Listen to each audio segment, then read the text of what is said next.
At 15, my abusive dad demanded a DNA test, saying he'd kick me out if I wasn't his, then proceeded to hit me when I told him he should do the same to my golden brother, so I made him pay for everything. I remember the night it all changed. The air in our house always felt heavy, like a storm waiting to break. Dad had been in one of his moods, quiet but tense, his anger simmering beneath the surface. He was sitting at the kitchen table when I walked in, my backpack thumping against my back. Justin was lounging on the couch, scrolling through his phone as usual. Mom was nowhere to be seen. Her absence wasn't unusual. She had a way of disappearing when things got bad, leaving Dad to deal with whatever he needed to. It was just the way things worked. I didn't know it then, but that night would be the breaking point. The night Dad's anger went too far, and I finally stopped pretending. "You're home late," Dad said, his voice low. The words felt like an accusation, but I wasn't surprised. Dad always had something to complain about. His eyes flicked to Justin, who barely lifted his gaze from his phone. "I had a debate tournament," I said, shrugging off my jacket. "Debate team," Justin said, his voice dripping with sarcasm. "Really setting yourself up for success." I ignored him, heading for the stairs, but Dad's voice stopped me. "Don't walk away when I'm talking to you." I turned around slowly, feeling the weight of his gaze. He didn't look at me like a father. He looked at me like a problem to be solved, a nuisance to be dealt with. "You think you're better than everyone else, don't you?" His words stung like a slap in the face, even though he hadn't touched me yet. I took a deep breath. "I think I show up and do what I'm supposed to do." Dad's eyes narrowed, the familiar look of fury creeping in. "What does that even mean?" "It means I don't mess up like Justin does." I shot back before I could stop myself. Justin stood up, his eyes narrowing in that way he did when he was about to escalate things. "You really think you're better than me?" he sneered. "At least I can hold down a job." "Not for long," I muttered, but Justin was already stepping toward me, his fists clenched. "What's your problem?" I snapped. Dad was on his feet in an instant. "Enough." His voice was cold, the kind of cold that sent a shiver down my spine. I knew what was coming. "You think you're better than your brother?" he asked, his eyes boring into me. "You think you're some kind of perfect kid just because you get good grades?" "I don't think I'm perfect," I said, my voice tight. "I just do what's asked of me." Dad's face turned purple. "You're nothing but an ungrateful little brat. I've done everything for you, and you just act like I owe you something." I felt my hands curl into fists, but I refused to back down. "Maybe if you treated me like your son instead of a punching bag, I'd respect you more." That was when everything broke. His hand flew out, slapping across my cheek with the force of a hammer. The sound of it rang in my ears, and I stumbled back, my cheek burning. Blood filled my mouth where I bit my tongue. I couldn't stop the surge of anger rising in me. "Don't you ever," he started, but I pushed him, both hands on his chest, hard enough to make him stumble back. He stood there, eyes wide, as if he'd never been challenged before. "I'm done," I said, my voice steady, calm, though inside I was shaking with rage. "You want to hit me? Fine.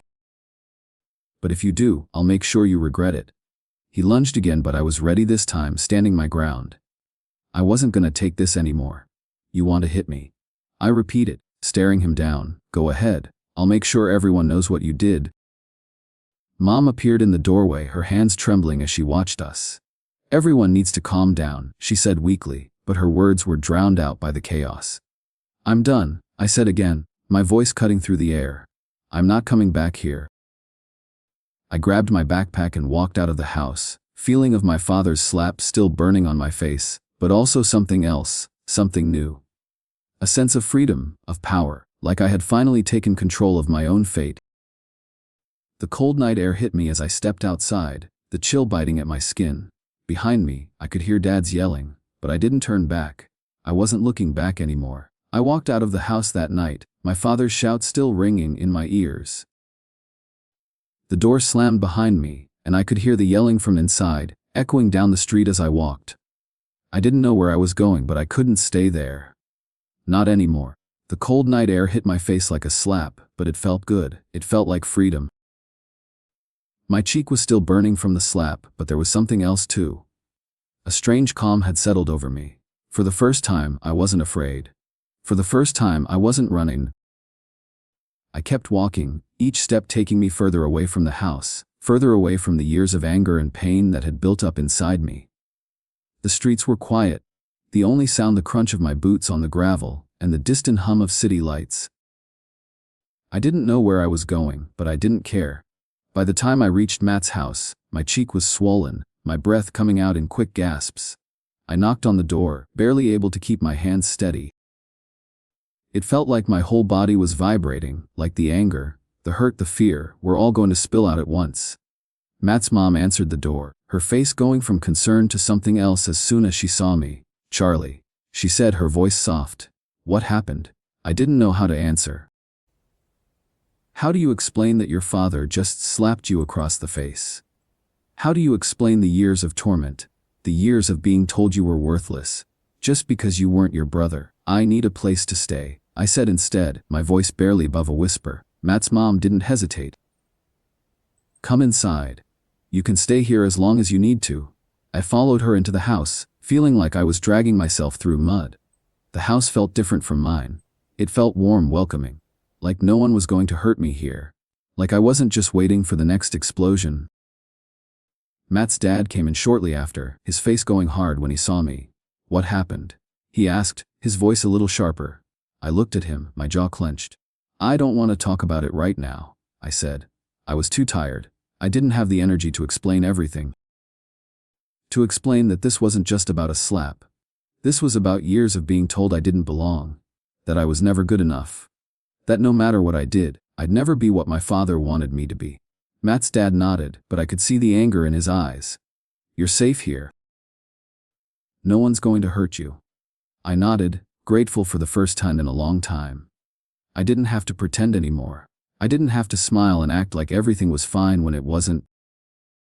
Matt's mom gave me a bag of frozen peas to press against my cheek, and I sat down on their couch, feeling the weight of everything crashing down on me. My body ached, my cheek throbbed, but it was the ache in my chest that hurt the most.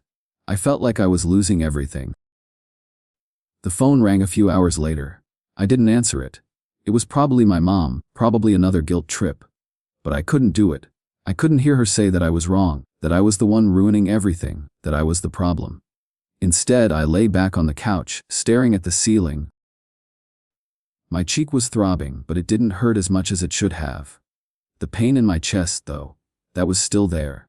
It was a weight I couldn't shake off. I knew I couldn't go back, not after tonight.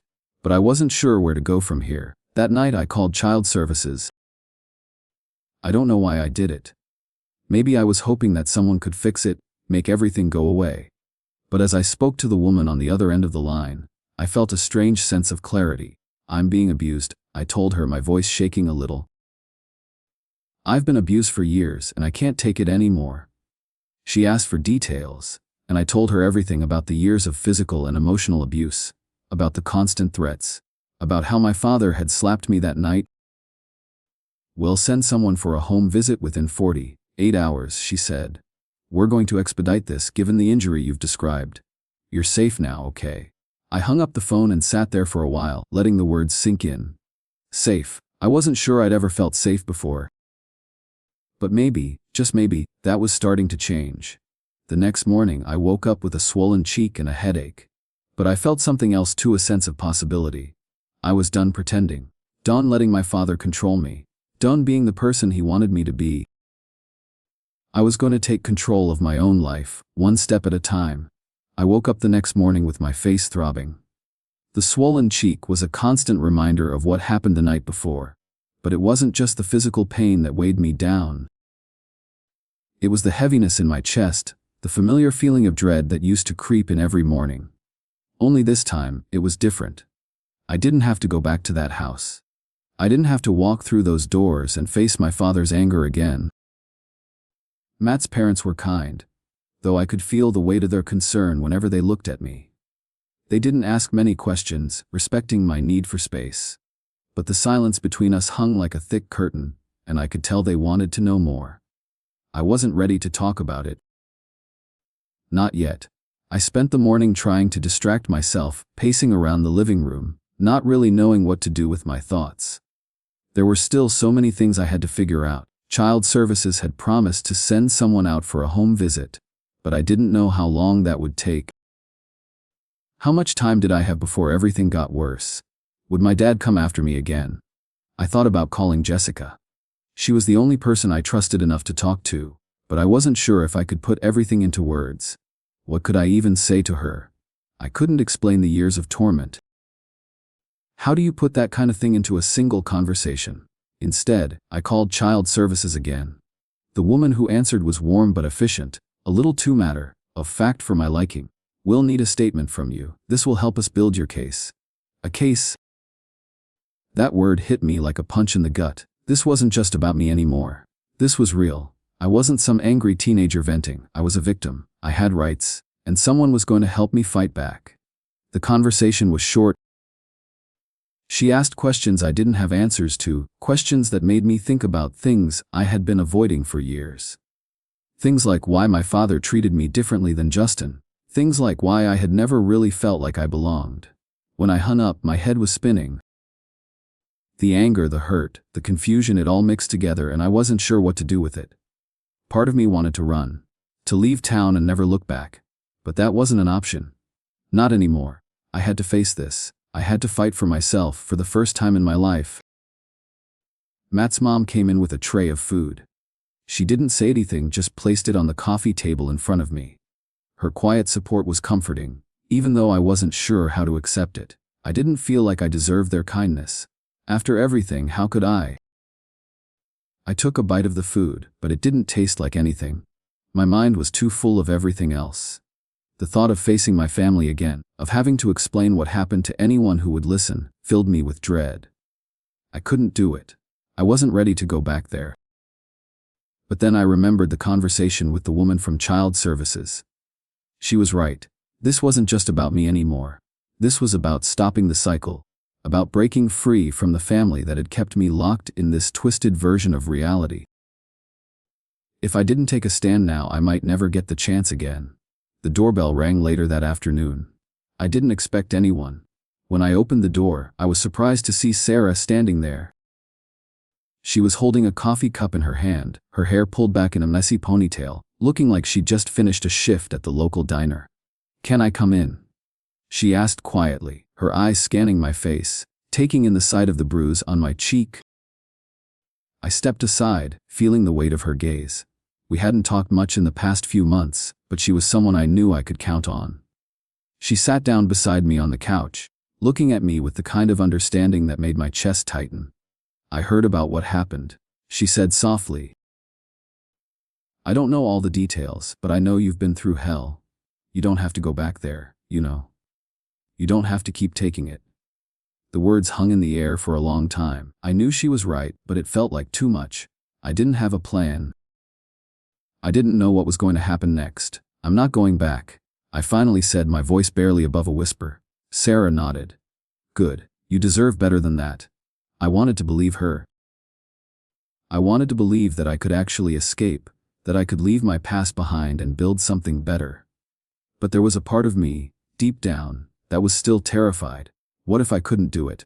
What if I wasn't strong enough? "Do you have a place to stay?" she asked, her voice gentle. I shook my head. "I'm staying with Matt for now, but I don't know what's next." She smiled softly. "Well, you've got options, Charlie, and I'm here for you. We all are." Her words felt like a lifeline, something I hadn't realized I needed until now. I wasn't alone in this, even if it felt like I was. We talked for a while longer, and it helped to have someone who understood. But when she left, I was still left with that gnawing feeling in my stomach.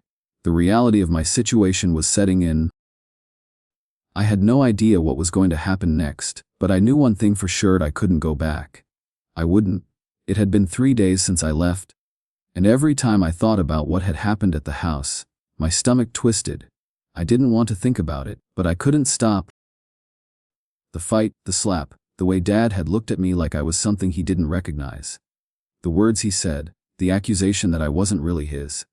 I knew I couldn't go back, but the anger and hurt were still fresh, and I didn't know how to shake them off. The phone calls from my mom started on the second day. Voicemails mostly. "Why are you doing this? You need to come back. Your father is sick, and you're making everything worse." She didn't get it. She never got it. I didn't listen to the messages. I couldn't. They all sounded the same. It wasn't until the third day that I picked up. "Charlie," my mom's voice cracked through the speaker. "I'm sorry. Your father's not himself right now. You know how he gets. Please come home, we need to talk." I stared at my phone, my finger hovering over the screen. Every time I heard her voice, I felt the weight of everything pressed down on me. But I wasn't going back. Not now. Not after what had happened. Matt's family was still letting me stay, but I didn't want to overstay my welcome. They were kind, but I knew they had their own lives, their own problems. I couldn't keep depending on them forever. That afternoon, a knock at the door startled me. I wasn't expecting anyone. Matt wasn't home, so I opened it slowly, unsure of who it could be. It was my father. I froze. For a second I thought I was seeing things. But no, there he was, standing on the porch, looking rough. His hair was unkempt, his face drawn. He had that look in his eyes, the one that said he was on the edge of losing control. He didn't say anything at first, just stared at me. And I felt that familiar knot in my stomach tighten. "What do you want?" I asked, my voice steady but low. His eyes softened, just for a second, before hardening again. "I need to talk to you. It's about the DNA test." I should have slammed the door in his face. I should have told him to leave, but something in me held back. He had that power over me. He always had. "I don't want to talk to you," I said, trying to keep my voice firm, but it cracked. "I've been thinking," he said, and I could hear the desperation in his tone. I was wrong, I know I was wrong. I shouldn't have said those things. I wanted to believe him. I wanted to. But the memories came rushing back, of all the times he said something similar and then went right back to the same old abuse. I couldn't trust him. "I don't care," I said, shaking my head. "You don't get to just apologize and act like everything's fine. You hit me. You've hurt me for years. And now after all this you want to talk." He stepped forward, but I held my ground. "Please," he said, his voice strained. "I'm trying to make things right. I'm asking for a chance." I shook my head again. "A chance? You had all the chances. You never cared, and now you want to act like you're sorry." I was so angry. So angry. But there was something else too. A part of me, buried deep inside, wanted him to say the right thing. Wanted him to finally admit what he had done, to finally see how much he had hurt me. But he never would. "I'm done with this," I said, my voice firm now. "I'm not your punching bag anymore. You don't get to keep doing this to me. I'm leaving and you can't stop me." Dad looked at me, eyes wide with shock. But there was nothing left for me to say to him. I turned away and walked inside, leaving him standing there on the porch. A few hours later, I called the caseworker from Child Services. I needed to report what had happened. I needed it on record. I needed to start moving forward. The woman answered quickly, her voice calm and professional. "Charlie, how are you doing? Are you safe?" "I'm safe," I said, though my voice didn't sound as sure as I wanted it to. "I just need to file a report about the assault." She took down the details, asking me questions that made my heart race. The more I talked about it, the more it felt like I was selling someone else's story. But it wasn't someone else's story. It was mine. When I hung up, I felt empty. I wasn't sure what came next, but it didn't matter. What mattered was that I had taken the first step. I had fought back. I went to bed that night knowing that I couldn't change the past. But maybe, just maybe, I could start to build a future where I wasn't afraid anymore. Where I could live without fear of my father's anger, without the constant weight of his expectations. The next morning, I received a message from my mom. "We need to come home. We need to talk about this. It's ruining the family." I didn't respond. Instead, I blocked her number. It was time to cut the cord. I had to take care of myself, even if that meant cutting ties with the people who were supposed to love me. For the first time, I felt like I was finally free. It had been a week since I left, and everything still felt like a blur. My mind was a constant whirl of anger, guilt, and confusion. The bruises on my face had faded, but the emotional scars were still fresh, raw, and unhealed. I knew what I had to do, but it didn't make it easier. The fight wasn't over. In fact, it was just beginning. I hadn't heard from my father since that night. He hadn't called, hadn't shown up at Matt's house. Maybe he had finally given up, or maybe he was planning something else. Either way, I knew I couldn't wait around for him to make the next move. I needed to get my life back on track, but I had no idea where to start. I spent my days staying busy, trying to keep my mind off the constant mess of my thoughts. I went to work at the hardware store every day, even though it felt like I was just going through the motions. The physical labor helped. It distracted me from my emotions, gave me something to focus on. But it didn't take long before my thoughts would drift back to my father, to my family, and to the life I had left behind. It was the third morning of that week when I realized I couldn't keep doing this. I couldn't stay stuck in this moment forever. I had to move forward, and I had to do it on my own terms. I sat at the small table in Matt's kitchen, a mug of coffee in front of me that I hadn't touched. I looked at the phone in my hand, still unsure whether I should reach out. But I knew I had to. I couldn't let the fear keep me paralyzed. I couldn't keep letting my father's anger dictate my life. I dialed the number for the local plumbing company, the one I had applied to months before, but never followed up with. I had always been afraid. Afraid of rejection, afraid of failure. But now I was done being afraid. "Hello, this is Rick," a gruff voice answered. "How can I help you?" I swallowed, trying to keep my voice steady. "Hi, I'm Charlie. I applied for the apprenticeship a while back. I wanted to check in about the position." There was a long pause on the other end, then a chuckle. "Well, I'll be honest. I was wondering when you'd call. You're still interested?" I nodded, even though he couldn't see me. "Yes, absolutely. I'm ready to start whenever you need me." "Good. Can you come by tomorrow at 9? We'll talk then." "Thanks," I said, my voice thick with gratitude I couldn't quite explain. I hung up the phone and sat there for a moment, letting the weight of the conversation settle in. This was it. This was my shot at something real. For the first time, I felt like I was finally making the right choice for myself. I wasn't doing this for anyone else. I wasn't trying to prove anything to my father, or to Justin, or to anyone. I was doing it for me. The next morning I woke up early, my nerves buzzing with anticipation. The thought of starting something new, something for myself, made my chest tighten with both excitement and fear. But mostly, it felt like relief. For once, I wasn't thinking about what had happened to me. I wasn't replaying the arguments, the slap, or the years of abuse. I got dressed quickly, throwing on my old work boots and a hoodie. I had nothing to prove, and I wasn't going to waste time getting ready like I had anything to impress. When I arrived at the plumbing company, the smell of fresh paint and grease hit me as I stepped inside.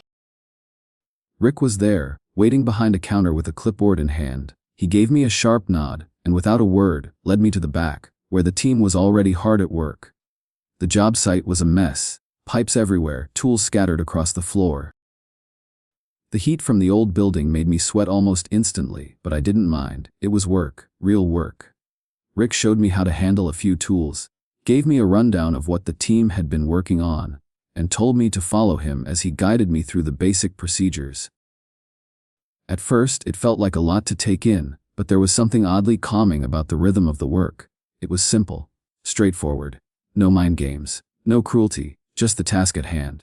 By the end of the day, I was exhausted but strangely content. For the first time in what felt like forever, I had done something that didn't involve running from my past or dealing with the mess of my family. It felt like a victory in itself. I went home that night and called Matt's mom to let her know I was starting the apprenticeship. She was thrilled for me, but I could hear the underlying concern in her voice. I knew she was worried about me, worried that I was rushing into things too quickly, but I couldn't let fear hold me back anymore. I had to build something, for myself. The next few days passed quickly. I worked at the plumbing company during the day and stayed at Matt's place at night. It was a simple routine, but it gave me a sense of purpose I hadn't had in years. Every time I finished a task, I felt a little bit stronger, a little more confident. And then, just as I was starting to feel like I had a grip on things, my father called. I didn't want to answer. I didn't want to hear his voice. But I knew I had to. If I didn't face him now, I never would. "Charlie," his voice was strained. "We need to talk. I want to fix this. I've made mistakes and I'm sorry. You need to come home. Need to talk about the DNA test." I closed my eyes, taking a deep breath. "No," I said, my voice calm but firm. "I'm done." "Don't." His voice cracked. "You can't just walk away from your family." "I already have," I said, and hung up the phone. I wasn't going back. I wasn't going to let my father have control over me anymore. I had my own life now, and for the first time, I was going to live it on my terms. It was a quiet evening when he showed up again. I was sitting at my desk, reviewing some invoices for the plumbing company when I heard the knock at the door. I didn't recognize the voice at first, and I didn't want to, but when I got up and saw him standing there, I knew exactly who it was. My father. He looked different this time, older somehow, the lines on his face deeper, his eyes bloodshot. His once strong posture seemed to have collapsed under the weight of something. His clothes were wrinkled, his hair unkempt. He didn't look like the man who had spent years trying to control me. "Charlie," he said, his voice tired and gravelly. "Can we talk?" I didn't invite him in. I didn't even step outside. I stood there in the doorway watching him like he was a stranger. He wasn't welcome here, not anymore. "About what?" I asked, my voice flat. I wasn't angry anymore, just numb. "I made mistakes," he said, his words coming out slowly, like he was trying to convince himself. "I've been thinking a lot about what you said. And I want to fix things." I wanted to laugh, but I didn't. He didn't get it. He never would. "You can't fix this," I said, my voice steady but cold. "You can't just come here, say a few words, and make everything better. You've hurt me too much." He took a step forward, but I didn't move. "You don't understand," he said, his voice shaking. "I'm your father. I've always been your father. I've done things wrong, but I'm trying to make it right. You need to come home. We can fix this. The DNA test, it was a mistake. It doesn't matter. I just want my family back." I could feel the weight of his words hanging in the air, but it didn't change anything. The DNA test was just the final straw. It was the moment I saw him for what he truly was, a man too weak to admit his mistakes, too proud to accept responsibility for the years of pain he caused. "I'm not coming back," I said, my voice sharp now. "I don't need you. Not after everything. You don't get to tell me how to live anymore." His face twisted, like he was trying to process what I had said. I could see it in his eyes. He wasn't used to hearing me talk back like this. I had always been the quiet one, the one who took his anger and walked away, but not anymore. "You think you're better than me now, don't you?" He spat, his voice rising. "You think you've won. You're nothing without me." "I'm not nothing," I said, standing taller, "and I don't need you to survive. I've already built something for myself. Something you never gave me a chance to do." There was a long silence between us. He didn't say anything. He just stood there, staring at me, as if he was seeing me for the first time. And I saw him too. Not as my father, but as the man who had spent his life trying to control everything around him, even me. "I'm done," I said, turning away. "Don't come back here." But he didn't leave immediately. I heard him mutter something under his breath, something I couldn't make out. I didn't care. When I walked back into the house, I could feel the adrenaline from the confrontation still pulsing in my veins. My heart was racing, but it felt like a victory. I had finally stood up to him. For the first time, I didn't feel like I was trapped in his shadow. I didn't look back, and I wasn't going to. The next morning, I went to the plumbing company like usual. I worked through day, keeping my focus on the job, the tools, the rhythm of the work. It felt good to have a routine again. It felt good to be doing something for myself. But when I got home that night, I saw a message from my mom. "You need to come home," it said. "We need to talk about this. Your father is falling apart without you." I didn't respond. I didn't need to. I had made my decision, and nothing she said would change it. A few days later, my father showed up at Matt's house. Matt wasn't home, so I opened the door, my heart sinking as soon as I saw him. His face was pale, his eyes wide with desperation. "You need to come home, Charlie," he said, his voice barely above a whisper. "We can work things out. We're a family, please." I shook my head, closing the door slowly. "No," I said firmly, my voice steady. "I'm done. I've got a new life now, one that doesn't involve you." For a moment he didn't move. Then, slowly, he turned and walked away, his shoulders slumped in defeat. I didn't feel relief. I didn't feel joy. But I felt something close to peace. I had taken control of my life, and for the first time, I felt that I had the power to decide where I went from here.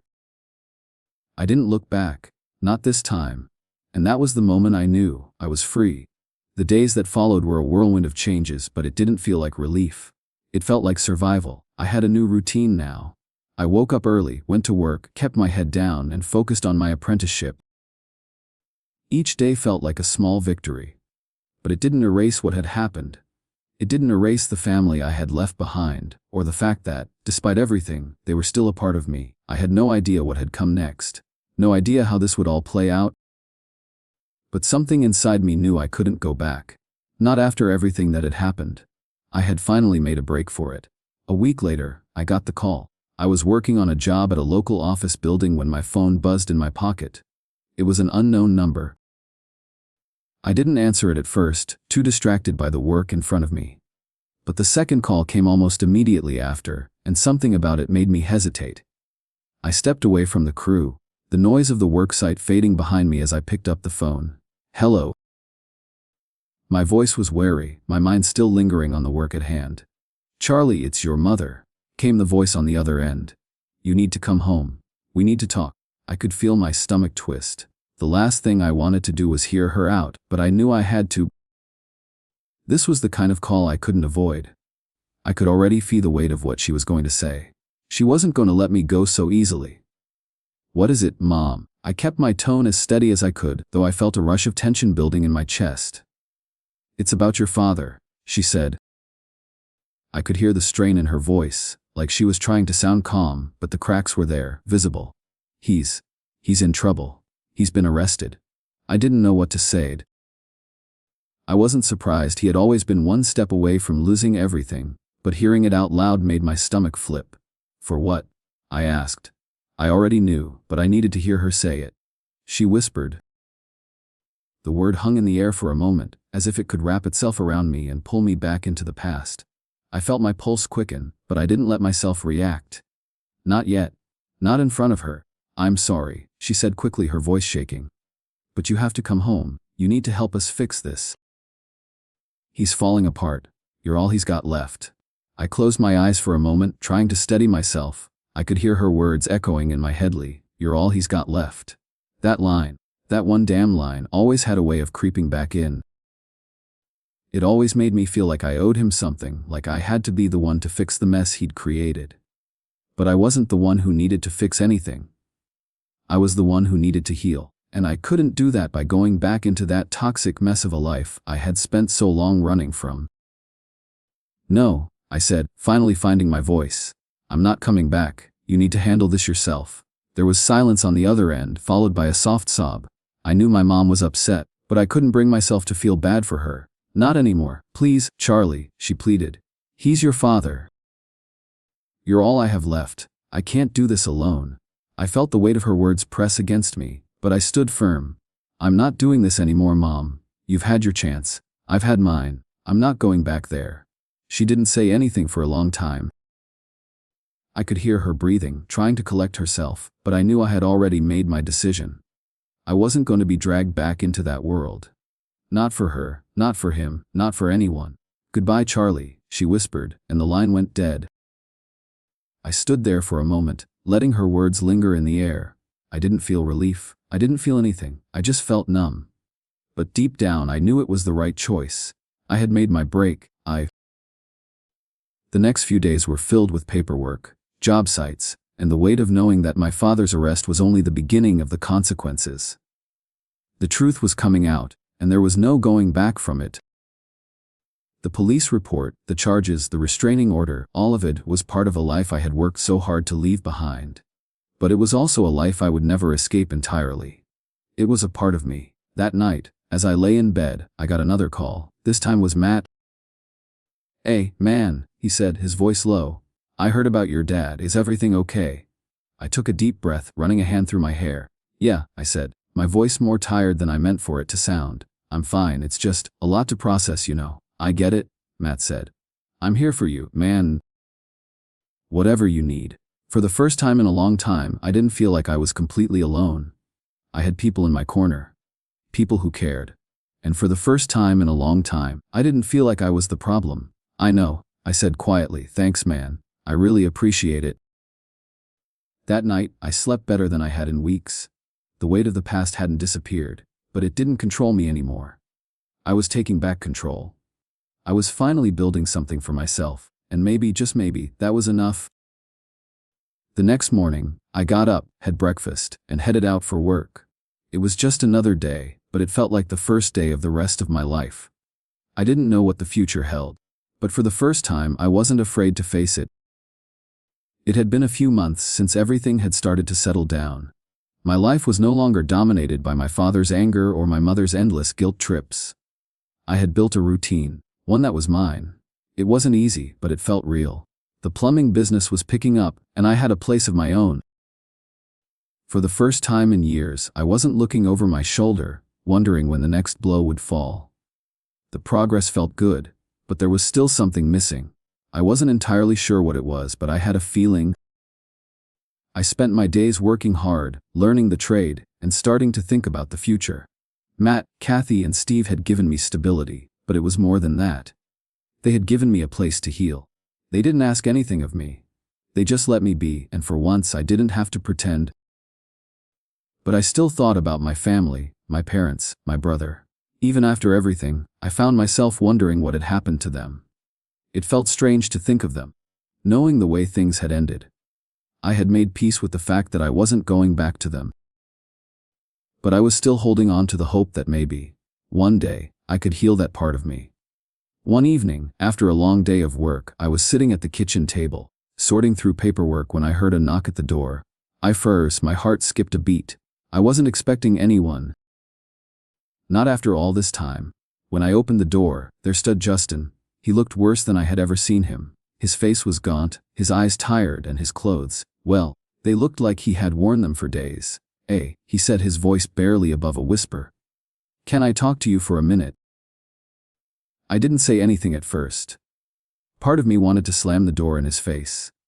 But another part of me, the part that still remembered the days when he was my brother, the golden child, wanted to hear him out. I stepped aside and let him in. He stood awkwardly in the middle of the room, his hands shoved deep into his pockets.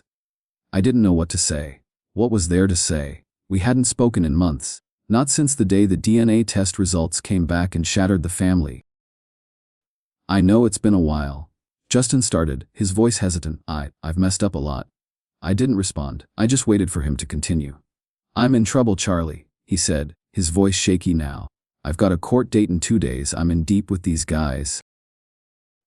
I need $15,000 for bail." I stared at him, my heart sinking. It wasn't the first time he had come to me for help, but it felt different this time. He wasn't the golden child anymore. He wasn't the one who everything handed to him. He was just another guy who had messed up, and this time I wasn't going to save him. "I don't have that kind of money," I said, my voice steady, though I could feel the anger bubbling under the surface. "You're the only one who can help me," he said, his words almost pleading. "Dad won't do it. Mom's broke. You're the only one left." I shook my head, stepping back. "You don't get it, do you?" I said, my voice rising. "I'm not your fallback anymore. You had everything and you blew it. I'm not going to fix your problems just because you've run out of options." His face reddened, and for a moment I thought he might lash out, but instead, he just stood there, looking defeated. "I didn't ask for any of this," he muttered. "I didn't ask to be your dad's favorite.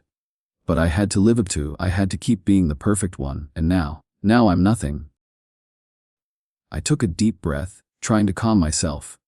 "You don't get to come to me now, after everything, and expect me to help you. I'm not the one who messed up. I'm not the one who walked away from everything. I'm not your savior, Justin. I can't fix your life." He stayed silent for a long time, his eyes filled with something I couldn't read. Then, finally, he spoke. "You're right," he said quietly. "I messed up, but I can't fix it, either, not on my own." I didn't know what to say to that. I didn't feel sorry for him. I didn't feel like helping him, but I could see the pain in his eyes. It wasn't the same as my father's anger or my mother's guilt. It was something else. Something more fragile. But I wasn't ready to fix it, not now. "Good luck, Justin," I said, turning away. "I'm sorry, but I can't help you." He left quietly, and I watched him go, unsure of what the future held for him. I didn't feel relief or triumph. I just felt tired. That night, I sat on the couch, thinking about everything that had happened. About the years of abuse, the anger, the broken promises. I had tried so hard to make something of myself, to get away from all of it, but sometimes it felt like it was still following me. But then I thought about the work I had been doing, the life I was building, and for the first time in a long time, I realized I wasn't just surviving anymore. I was living. It wasn't perfect. It wasn't easy.